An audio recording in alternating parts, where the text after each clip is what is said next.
ETF index mutual funds నేర్చుకుని stock మార్కెట్లో రాణించాలనుకుంటున్నారా? వెంటనే ఈ నెంబర్కి కాల్ చేయండి. నమస్తే రమగారు. నమస్తే జయ. రమగారు, సంక్రాంతి పండుగ వాటి విశేషాలు. రైతు కుటుంబాల్లో సంక్రాంతే పెద్ద పండుగ. అవునండి. ఎందుకంటే పెద్ద పంట ఇంటికి వచ్చే రోజులు, ధాన్యం ఇంటికి వస్తుంది, డబ్బులు వస్తాయి బాగా. దాంతో సంవత్సరానికి సరిపడా బట్టలు కొనుక్కోవటం, ఫిబ్రవరి రాగానే పప్పులు ఉప్పులు కొనిపెట్టుకోవటం, అవన్నీ కూడా అన్నీ ఈ పండగ మీదే ఆధారపడి ఉండేవి.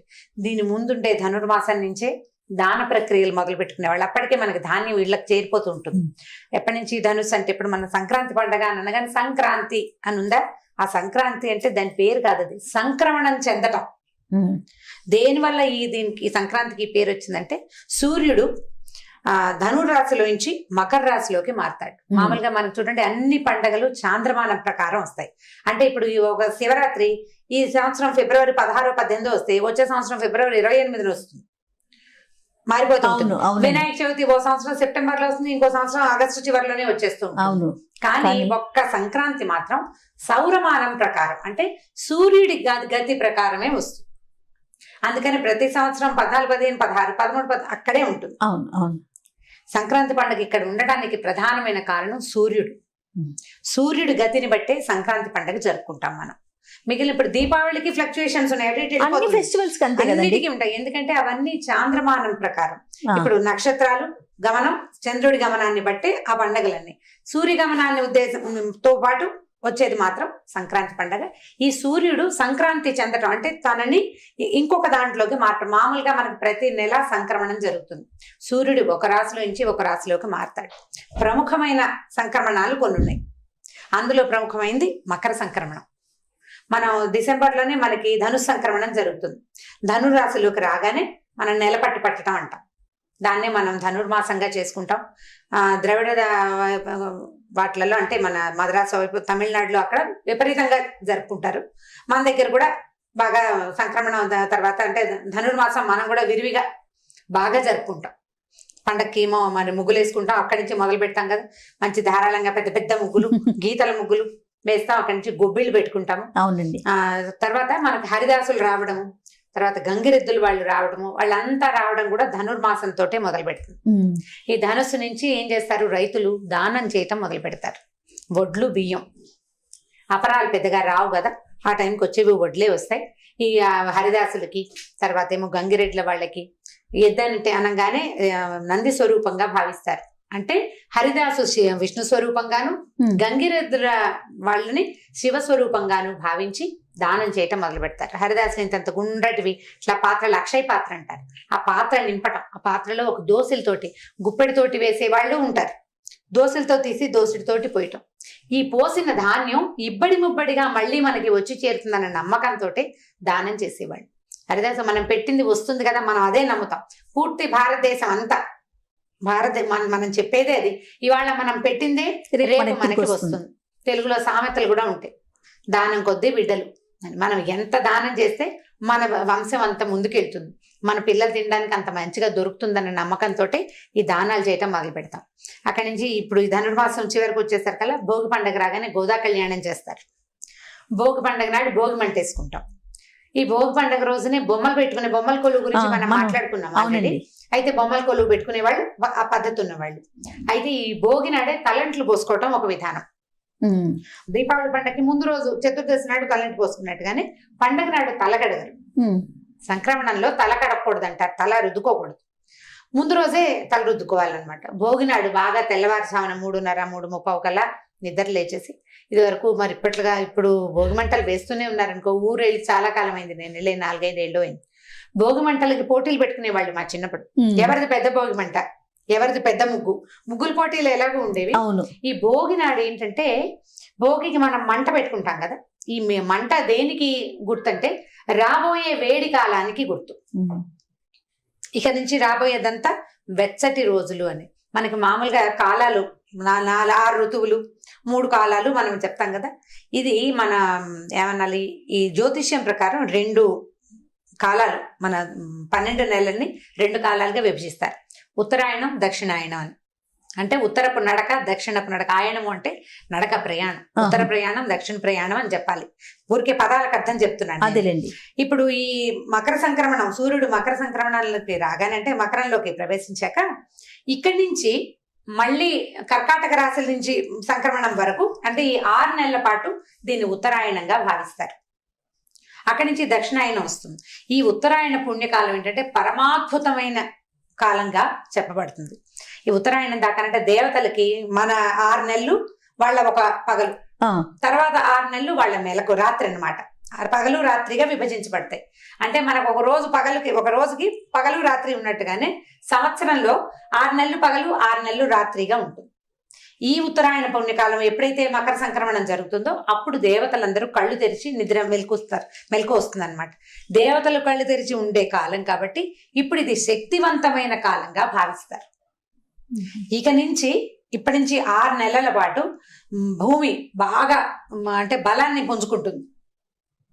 ఎండ పెరుగుతుంది కదా, వేడిమి వల్ల మనం ఎంత వేడొస్తే తర్వాత అంత పంటలు బాగుంటాయి. ఎండ లేకపోతే కుదరదు కదా. ఇంతకు ముందు 3-4 నెలల నుంచి మనం వర్షాలతోటి తర్వాత ఏమో చలికాలంతో భూమి ఇలా పగుళ్ళు విచ్చి తడిసి నాని ముద్దగా అయిపోయి ఉంటుంది. ఇప్పుడు ఇక్కడి నుంచి ఏమవుతుంది, ఈ వేడిమికి భూమి మెల్లిగా సారవంతం అవడానికి కావలసిన వేడిమిని తీసుకుంటుంది.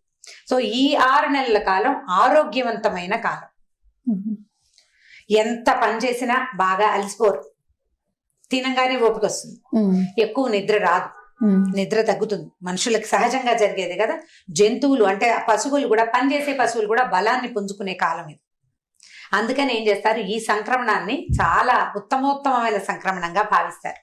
ఈ రోజున కూష్మాండ దానం చేస్తారు. అంటే అదే మన తమిళంలో కళ్యాణ పూషణికాయ, గుమ్మడికాయని దానం చేస్తే, పండు గుమ్మడి, పచ్చ గుమ్మడి అంటాం కదా, ఈ పెద్ద గుమ్మడికాయని కనుక దానం చేస్తే భూమిని దానం చేసినంత ఫలితం లభిస్తుందని చెప్తారు. దానం ఎప్పుడైనా ఫలితాన్నే ఇస్తుంది. ఈ సంక్రమణ వేళల్లో ఎప్పుడైతే మనకి పుణ్యతిథుల్లో కనుక చేసిన దానం చాలా ఫలితాన్ని ఇస్తుంది. ఈ సంక్రమణం అప్పుడు గుమ్మడికాయని, విసిరికర్ర, చెప్పుల కంటే కూడా గొడుగు ఎక్కువ ఇస్తారు. తర్వాత ఏమో చెరుగడలు, బెల్లము అలాంటి వాటిని దానం చేస్తారు. నువ్వులు కూడా. ఇప్పుడంటే కొన్ని ఖాద్య పదార్థాలు, తినే పదార్థాలు ఉన్నాయి, వాడుకునే వస్తువులు ఉన్నాయి. వాటితో పాటు ఈ గుమ్మడి పండు బ్రాహ్మణులకే దానం చేయాలన్న నియమం లేదు. అవసరంలో ఉన్న వాళ్ళకి కూడా ఇవ్వచ్చు. ఆ వస్తువు అవసరం ఉన్న వాళ్ళకు కూడా మనం దానంగా చేయొచ్చు. తర్వాత ఆహార దానం, ఎలాగో అన్నదానం చేయటం, ధాన్యాన్ని దానం చేయటం, బియ్యం దానం చేయటం. ఇదివరకంటే ఒడ్లు పోసేవాళ్ళం హరిదాసులకి, ఒడ్లు దంపుకుని వాడుకునేవాళ్ళు. ఇప్పుడు దంచి వాడే రోజు కాదు కదా, ఇది కాలం మారిపోయింది. బియ్యమే ఉంటున్నాయి కదా, బియ్యం ఇస్తే ఏముంది, ఏదో ఎసట్లో పోసుకోవటమే సులువు కదా. పాత రోజుల్లో మనం ధాన్యం పోసినా హరిదాసులు ఇళ్లకు పట్టుకెళ్ళి మారకం వేసుకునేవాళ్ళు ధాన్యాన్ని. అప్పట్లో మారకపు రోజులు అవి. ఇప్పుడు ఆ పరిస్థితి లేదు కదా. బియ్యం పోస్తే ఒకవేళ హరిదాస్ అంటూ వస్తే, మన ఊళ్ళలో హరిదాసులు రారు, మనకి బియ్యం దానం చేసే అవకాశం లేదు. మనం అన్నదానం చేసుకోవచ్చు. అన్నదానం అంటే ఇప్పుడు ఎవరికైనా పెట్టినప్పుడు, నేను నీకు తెచ్చిపెట్టాను అనుకో పులిహార, అది కూడా దానం కిందే వస్తుంది. చెడ్డ మాట కాదు. ఇప్పుడు నేను ఈ పులిహార తెచ్చితే ఇది దానంగా భావించి నువ్వు చిన్నబోచుకోవాల్సిన పని కూడా లేదు. సింపుల్ గా ఈ సంవత్సరం నేను నా ఫ్రెండ్స్ అందరికి భోజనం పెడతాను, అందరికి భోజనానికి మా ఇంటికి రండి అని నేను పిలిచాను అనుకో, అది కూడా దానం కిందకే వస్తుంది. అన్నదాత సుఖీభవ అంటారు. దానం పుచ్చుకోవటము, ఇవ్వటం గొప్ప కాదు, పుచ్చుకోవటం తక్కువ కాదు, రెండు మంచివే. ఇవ్వగలగటం గొప్ప సంగతే, పుచ్చుకోగలగటం కూడా గొప్ప సంగతే. ఈ రోజుల్లో మంచి పద్ధతి. అయితే తర్పణాలు విడిచే పద్ధతి ఒకటి ఉంటుంది పెద్దలకి పెట్టుకోవడం. అంటే తర్పణమే, నువ్వులు పట్టుకుని తర్పణమే విడిచే పద్ధతి ఉన్న వాళ్ళు అదే చేసుకుంటారు. అలా కాకుండా మిగిలిన వాళ్ళు, అంటే ఈ తర్పణాలు విడిచే పద్ధతి అవగాహన లేని వాళ్ళు పెద్దలకి పెట్టుకుంటామని, పెద్దవాళ్ళకి అంటే ఇంట్లో ముందు మరణించిన తాత తండ్రుల కోసం చక్కగా అన్ని పదార్థాలు వండి పెట్టుకుని వాటిని ఎవరికైనా బట్టలు పెడతారు. పెద్దలకు పెట్టుకోవడం అనేది ఒక పద్ధతి ఉంటుంది కదా, తాతలకి వాళ్ళకి పెడతారు. ఈ పెద్దలకు పెట్టుకోవడం దాదాపుగా ఆంధ్రదేశంలో అన్ని పక్కలా చేస్తారు, అన్ని చోట్ల జరుగుతుంది. ఈ ఊరు ఆ ఊరు అని ఏం లేదు. విధానాలలో కొంచెం చిన్న చిన్న మార్పులు.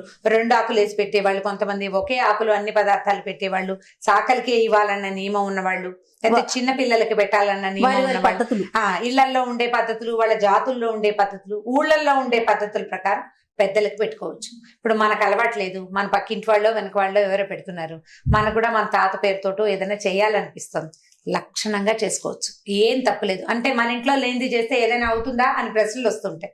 ఏం అవ్వదు, మంచికి ఎప్పుడు మంచే కదా, మంచి అవును. విషయం, ఏం పర్వాలేదు. చక్కగా తాత పేరుతోటో నాన్న పేరుతోటో దేవాలయంలో అర్చకులకి ఇవ్వచ్చు, లేదా ఎవరైనా పేదసాదులకి ఇవ్వచ్చు, ఏదైనా ఓల్డ్ ఏజ్ హోమ్స్ లో ఇవ్వచ్చు, లేకపోతే మన ఆర్ఫనేజెస్ లో భోజన ఖాద్య పదార్థాలు మీకు బాగా ఓపుకుంటే చక్కగా చేత్తో చేయగలిగిందన్ని వస్తువులు చేసి పట్టుకెళ్ళిస్తే ఇంకా తృప్తిగా సంతోషంగా ఉంటుంది. తినేవాళ్ళు కూడా హోమ్ ఫుడ్ తినడం వల్ల వాళ్ళకి ఆరోగ్యాలు కూడా పాడవకుండా ఉంటాయి. తప్పకుండా పెద్దవాళ్ళ పేరుతోటి పెట్టుకోవచ్చు. అయితే బొమ్మలు పెట్టుకుంటాం. భోగి మంట సంగతి చెప్దాం. భోగి మంటకి ఈ మంటలు వేసేటప్పుడు ఇది వరకు ఏం చేసేవాళ్ళు అంటే వాకిళ్లలో పెద్ద పేడకళ్ళ అబ్జాలటాలు అవన్నీ సహజంగా జరిగిపోతుంటాయి, ముగ్గేస్తారు. చీకటి పడ్డాక ముగ్గు వేసి తెల్లవారుజామున 3-3:30కి భోగి మంట వెలిగించేవాళ్ళం. మొదట కొన్ని ఇవి పెట్టి కర్పూరం వేసి వెలిగిస్తారు, పిడకలు పెట్టి. ఈ వెలిగించిన తర్వాత ముందు ధనుర్మాసం అంతా మనం పెట్టుకున్న గొబ్బిళ్ల తాలూకు పిడకలు ఉంటాయి కదా, కొన్ని పిడకల్ని తాడుతోటి గుచ్చి ఇక్కడ వేస్తారు, ఇందులో వేస్తారు. ఆ కొట్టేటప్పుడు కూడా పిడక కొడతామా, దానికి ఒక చిల్లు పెట్టేవాళ్ళం చిన్నప్పుడు. పిడకకి గోడ మీద ఒక చిల్లు పెట్టేవాళ్ళం, గారెకి పెట్టినట్టు దండ గుచ్చడానికి అన్నమాట. అవునండి, దండలు గుచ్చి వేస్తారు. తర్వాత ఇళ్లలో అక్కడ పాత చీపుర్లు, చిరిగిపోయిన చాటలు, చెక్క సామాన్లు, పాతవి వస్తువుల్ని ఈ నిప్పులో పడేసేసేవాళ్ళు. ఈ పడేయటం వల్ల ఏమిటంటే దరిద్రాన్ని బయటికి పారదోలుతున్నట్టుగా. కొన్ని చోట్ల చాటలు పడేస్తారు, కొత్త చాట మళ్ళీ కొనుక్కుంటారు. కనుమ పండుగ వెళ్ళాక చాటలు కొనుక్కుంటారు అనమాట, చేయించుకుంటారు. ఊళ్ళలో అల్లించుకునే వాళ్ళు. పాతకాలంలో సంగతులు, ఇప్పుడు చాటలు ఉన్నాయా? అంటికి ప్లాస్టిక్కే కదా మనం, అదే పద్ధతి. అయితే ఈ భోగి మంట వేయటం తెల్లవారుజామున 3:30-4 కంటే మంచి చలి. ఇక్కడ మనకు కొంచెం మంచు తక్కువగా ఉంటుంది హైదరాబాద్ వైపు. ఇక కొంచెం ఊళ్ళ వైపు బ్రహ్మాండమైన పొగ మంచు, ఆ మంచులో ముసుగులు కప్పుకుని ఈ భోగి మంట చుట్టుంటారు. అయితే మేము స్నానాలు చేసేవాళ్ళం కాదు. భోగి మంట దగ్గర కూర్చుని ఇంటికి వచ్చాక అప్పుడు నూనెలు పెట్టి తలంట్లు పోసుకునేవాళ్ళం. నాకు ఉత్తరాంధ్ర వైపు కొంతమంది తెలుసు, ఈ కుటుంబాల వాళ్ళందరూ ముందు స్నానం చేశాకే భోగి మంట దగ్గరికి వెళ్తారు. మొత్తం కుటుంబం అంతా తలంట్లు పోసుకోవాల్సిందే. తలంటి పోసుకున్నాకే వాళ్ళు అగ్ని వెలిగిస్తారు, పవిత్ర అగ్నిగా భావిస్తారనమాట. అదొక పద్ధతి, ఆ ఊళ్ళల్లో పద్ధతులు అనమాట. ఇది అది కూడా ఎవరి వైపు ఏది ఉంటే అది. మేము స్నానం చేయటం నియమం కాదు మాకు, తర్వాతే స్నానం చేసేవాళ్ళు. కొంతమంది భోగి మంటల మీద అంతా అయిపోయాక దాని మీద నీళ్లు పెట్టుకొని స్నానాలు చేస్తారు, కాగుపెట్టి స్నానాలు చేసే పద్ధతి తెలుసు. అదే, ఇవి ఏదైనా ఎలాగైనా చేయొచ్చు వాళ్ళ ఊళ్ళని బట్టి. ఈ భోగి మంట రోజు సాయంకాలం భోగి నాడు భోగి పళ్ళు పోస్తాం. మన నువ్వు అడిగావు, నేను నీకు చెప్పలేకపోయాను. నేను మళ్ళీ మా అక్కయ్యని కనుక్కున్నాను. సూర్యుడికి సంకేతం అట రేగిపండు. రేగిపళ్ళే ఎందుకు పోస్తారు? రేగిపళ్ళు సూర్యుడి లాంటి రంగు, అలాంటి షేపు కలిగి ఉంటాయి. అందుకని ఆ పళ్ళని దిష్టి తీయటానికి పోవడం కోసం పోస్తారట. అండ్ రెండోది ఏం చెప్తారంటే, ముందొచ్చిన కాలం అంతా అనారోగ్యపు కాలం. శీతాకాలం, వర్షాకాలము, శీతాకాలం, మార్గశిర మాసము మృత్యుమాసంగా చెప్తారు. చాలా అనారోగ్యాలు అవి వస్తాయి. ఒకవేళ వస్తే సడన్ గా ఏదైనా అవ్వచ్చు కూడా. దాన్ని దాటి వచ్చిన పసిపిల్లలకి, ప్రమాదకరమైన అనారోగ్యపు రోజుల్ని దాటొచ్చిన పిల్లలకి ఆ పీడ పోవటం కోసం ఇలాగ రూపాయి కాసులతోటి ఆ గల్లుమని శబ్దం వచ్చేసరికి వాళ్ళ మీద నుంచి ఆ ఇది వెళ్ళిపోయినట్టు ఫీల్ అవుతారు. అందుకని పోస్తారు, భోగి పళ్ళు పోస్తారు. బాగుంది కదా, ఆరోగ్యం అంటే దిష్టి తీస్తాం కదా అంతే. వచ్చిన పెద్దవాళ్ళందరితోటి వేయిస్తారు. అక్షింతలు వేయరు భోగినాడు. ఈ భోగిదే రేపళ్ళు, బంతి పువ్వులు, చెరుకులు, చిల్లర పైసలు అవన్నీ కలిపి. ఇది వరకు రాగి డబ్బులు వేసేవాళ్ళు, ఇప్పుడు రాగి డబ్బులు లేవుగా, మనం మామూలు నాణ్యాలే వేసేసుకుంటున్నాము. అవి వేయటం దానివల్ల పీడ పోతుందని భావిస్తారు. ఇది అక్కడి నుంచి బొమ్మలు పెట్టుకుంటారు. సంక్రమణం రోజున దానాలు చేయటం, చక్కగా వండుకుని తింటాం శుభ్రంగా. ఆరోగ్యవంతమైన ఆహారాన్ని బయట నుంచి తెచ్చుకోకుండా, బయటని కొనకుండా ఒక రోజైనా, అంటే పచ్చి పదార్థాన్ని కొనుక్కోవాల్సిందే, మనకి ఇంకో వేరే దారి లేదు. ఉడికిన పదార్థాలు కనీసం కొనుక్కోకుండా అరిసెలు చేసుకోవటం పండగ రోజున. మన ఓపిక మనకు రాదనుకో, మన దగ్గర ఇక్కడ దొరకట్లేదు జయ, తమిళనాడు వైపు అరిసెల పిండి దొరికేస్తుంది స్వీట్ షాప్స్ లో. పిండి తెచ్చుకోవడం, ఏం చక్క అరిసెలు నూనెలో వేసుకుని కాల్చుకోవడం, అది కూడా బాగానే ఉంది కదా. మన దగ్గర కూడా ఎక్కడైనా దొరుకుతుందేమో అని చూస్తుంటాం. ఈ పాకం చేయటం ఒక ప్రతిభ. అరిసెల పాకం కొంచెం కష్టసాధ్యమైంది, చేతొచ్చిన వాళ్ళు ఉండాలి. వాళ్ళని అన్ని ఇల్లు తిప్పుతారండి. ఒక చేతొచ్చిన అమ్మనే ఊరంతా తిరుగుతూ ఉంటుంది అనమాట. మా ఇళ్లలో కొంచెం ఘనపాఠీలు బాగానే ఉన్నారు, మాకు వేరే వాళ్ళు అవసరం లేదు, మా వాళ్లే సరిపోతుండేవాళ్ళు, చేసేసుకునేవాళ్ళు. నాకు అరిసెలు బొత్తడం కాల్చడమే వచ్చు, కానీ సీరియస్లీ అరిసెల పాక నువ్వు చెప్పు అన్నావా గోవిందే నాకు రాదు. నేను చెయ్యాలి అంటే వెంటనే ఫోన్ చేయాలి, 2 ఫోన్లు చేసి 2-3 2-3 అక్షంతలు వేయించుకుని ఇంకా ఎప్పటికి నేర్చుకుంటావు లాంటివి అనిపించుకుంటే అప్పుడు అరిసెలు అవుతాయి. ఎప్పటికీ రాదు. అది ఏమనాలంటే ఒక ప్రతిభ అనమాట. అరిసెల పాకం దొరికితే మనకు కూడా చక్కగా హైదరాబాద్ లో ఎక్కడైనా కనిపెట్టండి, చక్కగా అరిసెల పాకం తెచ్చుకోవటం. నేను చక్కగా ఒత్తుకుని అమ్మ చేస్తారు, రమ్మగారు బాగా చేస్తారు. అమ్మాయి అన్ని అందరికి వెళ్ళి చేసి పెట్టించేది. పెట్టించేవారు. సో అరిసెలు. దీని తర్వాత 3వ రోజు కనుమ నాడు మన రథం ముగ్గేసుకుంటాం. అవునండి, రథం వెళ్ళిపోతున్నట్టుగా. ఈ రథం ముగ్గు మన తాలూకు తాడు పక్కింటి తాడుని లాకి అంటించాలి. అట్లా ఈ పక్కింటి రథానికి అంటిస్తాం. ఆ రథపు తాడు అవతల ఇంటి వైపుకి. అంటే ఇలా కలిసికట్టుగానే మనం ముందుకు సాగాలని మనకి సంకేతం. అది సంకేతం. అక్కడి నుంచి కనుమ నాడు గారెలు వండుకోవాలంటారు, మినుము తినాలంటారు కదా. కనుమ నాడు మినుము తినాలంటారు. ఏమి లేదు, ముందంతా మనం ఇందాక చెప్పిన కదే అనారోగ్యపు మాసాలు దాటొచ్చాం. ఇక నుంచి బలవర్ధక ఆహారం తినవలసిన రోజు. తేలిగ్గా వేడివేడిగా అంత చారణం తిని పడుకుంటే కుదరదు. నువ్వు బలవర్ధకమైన ఆహారం తినాలి. నాన్ వెజిటేరియన్ తినేవాళ్ళు ఎలాగో మాంసాలు అవి తింటారు. కనుమని పశువుల పండుగగా భావిస్తారు. ఇప్పుడు ముందు సేద్యానికి చాలా కష్టపడిన ఎడ్లకి ఆ రోజు శుభ్రంగా స్నానాలు చేయించి పసుపు బొట్టు పెట్టి పూజ చేసి, నీ వల్లే నాయన మేము ఇదంతా ఇంత ధాన్యం ఇంటికి తెచ్చుకున్నామని పశువులని గౌరవించే రోజు. ఓకే. ఎడ్లకి పూజ చేస్తారు. ఓకే. ఎడ్ల బళ్ళు కట్టుకుని తీసుకెళ్తారు. వాటిని పూజించి బాగా చక్కగా గారెలు అవి చేసి పెడతారు. మినపప్పు నానబెట్టి మినువులు అవి తినిపిస్తారు గొడ్లకి కూడా. తర్వాత ఏమో ఈ కనుమ నాడు ఇంకొకటి ఏం చెప్తారంటే, కనుమ నాడు కాకు కూడా కదలదంటారు. కనుమ నాడు ప్రయాణం చేయకూడదని ఒక లెక్క. ఇప్పుడు మనం పండగకి వెళ్ళామనుకో, బయలుదేరితే సంక్రాంతి పండుగ నాటి రాత్రే బయలుదేరేయాలి. కనుమ నాడు బయలుదేరకూడదు, ప్రమాదాలు ఎదురవుతాయని ఒక నమ్మిక. అలా చెప్పేవాళ్ళు ఊళ్ళలో. ఇప్పుడు ఏముంది, మన ఫ్లైట్ టికెట్ అప్పుడే కుదిరింది, ఇక తప్పదు కదా. అందుకని ఏం చేసేవాళ్ళం, నిర్గమనం పెట్టుకునేవాళ్ళం. పక్క వాళ్ళ ఇంట్లో పెడతాం అనమాట, మన బ్యాంకు పట్టుకెళ్ళి. అప్పుడు మన కనుమ పురుషుడు మన ఏమి చేయడం, ఏదో అది నిర్గమనం పెట్టుకోవడం ఉంటుంది కదా. రకరకాల మార్గాల్లో అదొక మార్గం. అయితే కనుమ నాడు మనం మినుము తింటాం, బలవర్ధక ఆహారం తినడం కోసం. 4వ రోజు నుంచి ముక్కనుమ నాడు సంగతి పెద్దగా ఏముండదు, కనుము ముక్కనుము అంటారు. దాని తర్వాత రోజు దాని మీదకి ఏముంటుంది, బొమ్మలు పెట్టిన వాళ్ళు ముక్కనుమ నాడు బొమ్మలు తీసేయటం. బొమ్మలు పెట్టుకుంటే గనక కొలువు పెట్టుకునే ఆ పద్ధతి ఉంటుంది కదా. ఈ గొడ్లని ముక్కనుమ నాడు తప్పకుండా వీటికి కడతారనమాట, నాగలికి కడతారు. ముందు రోజు పూజ చేశారు కదా, ఏం పనేమి లేకపోయినా సరే నాగలి కట్టి ఒక రౌండ్ ఊరికి అట్లా తిప్పి మళ్ళీ తీసుకొచ్చి లోపల పెట్టుకుంటారు అనమాట. లోపల కట్టేస్తారు. పని లేకపోయినా కూడా, పని ఉంటే చేసుకుంటారు. లేకపోతే ఆ మరుసటి రోజు కనుక చేస్తే బలం ఇతోధికంగా పెరుగుతుంది వాటికని నమ్ముతారు. ఓకే. రకరకాల పద్ధతులు ఒక్కొక్క ఊళ్ళో ఒక్కొక్క రకంగా చేస్తారు. ఏదైనా ఇంతే. ఇప్పుడు అక్కడి నుంచి కోడి పందాల రోజులు ఇవి. గొర్రెపొట్టేళ్లతోటి పందాలు, కోళ్ల పందాలు, ఏదో ఒకటి సరదాగా నడవటం కోసం. ఇప్పుడంటే కొంచెం బ్యాన్ చేశారు, మరి డబ్బులు హడావిడి ఎక్కువైపోతుందని మానేసి ఉంటారు. మా చిన్నప్పుడు కూడా కోడి పందాలు ఆడుతూ ఉండేవాళ్ళు. మా పాలేళ్ళు సెలవు ఇచ్చేవాళ్ళు కనుమ నాడు. ఈ పూజ చేశాక ఆ పూట వాళ్ళకి సెలవు. తలా ఒక కోడిని కొనుక్కుని మేపుకుని ఏమిటో హైరాన్ పడుతూ ఉండేవాళ్ళు. కోళ్ళు వండుకునేవాళ్ళు సాయంకాలానికి. మా దగ్గర ఏముంటుంది, మేము గారెలు వండుకుని హ్యాపీగా బొమ్మల పేరెంటాలు అవి చేసుకుంటూ ఉండేవాళ్ళం. ఎవరెవరిది ఏ పద్ధతి అయినా పర్వాలేదు, చేసుకోవటమే. అక్కడి నుంచి టీవీల ముందు ఎక్కువ స్పెండ్ చేయకుండా మన పద్ధతులు ఏమైనా ఉంటే వాటిని ఎంతో కొంత పాటిస్తే గనక మనం ఇళ్లలో పిల్లలకి మనం కొంచెం తెలియజేయగలుగుతాం. కానీ పూర్తి సందడి వాతావరణం ఉండేదండి. చుట్టాలు వచ్చేవాళ్ళు, ఫ్రెండ్స్ వచ్చేవాళ్ళు, ఈ హరిదాసులు వాళ్ళు ఖచ్చితంగా పుట్టింటికి వస్తుంది. కొత్త అల్లుళ్ళ పండుగ కదా సంక్రాంతి అంటేనే అల్లుళ్ళ పండుగ. కొత్త అల్లుళ్ళు ఇంటికి రావటం. అల్లుడు అంటే ఆయన ఒక్కడే రాడు కదా, వాళ్ళ అమ్మ నాన్న చెల్లెలు భర్త వాళ్ళు వీళ్ళు ఒక 5-6 మనుషులు రావటం, రకరకాల వంటలు. తర్వాత ఈ గుమ్మడికాయ చిక్కుడుకాయ అవి కలిపి కలగూర పులుసులు ఒకటి చేసుకుంటారు. తర్వాత పాలు పొంగించి, మన దగ్గర పాలు పొంగి చేసుకుంటాం, పాలు తాలికలు చేసుకుంటారు. మేము పాలు తాలికలు అవి మా వైపు చెయ్యం, కానీ మా ఇవేవో రకరకాల కదంబం అని చేస్తుంటుంది మా అక్కయ్య. పండగ రోజున రకరకాల కూరలు కలిపి పులుసన్నాలు వండుకోవడం. పొంగళ్ళు వండుకుంటాం, పొంగల్ వండుతాం. ఈ తమిళనాడు వైపు అయితే పాలు పొంగళ్ళు కుండతోటి అందులో ఈ మన చెరుగడ పెట్టి తిప్పి ఏమిటో వాళ్ళ పద్ధతులు వాళ్ళు బాగా చేసుకుంటారు. మేము ఒక సంవత్సరము తమిళనాడు ట్రిప్ వెళ్ళాం.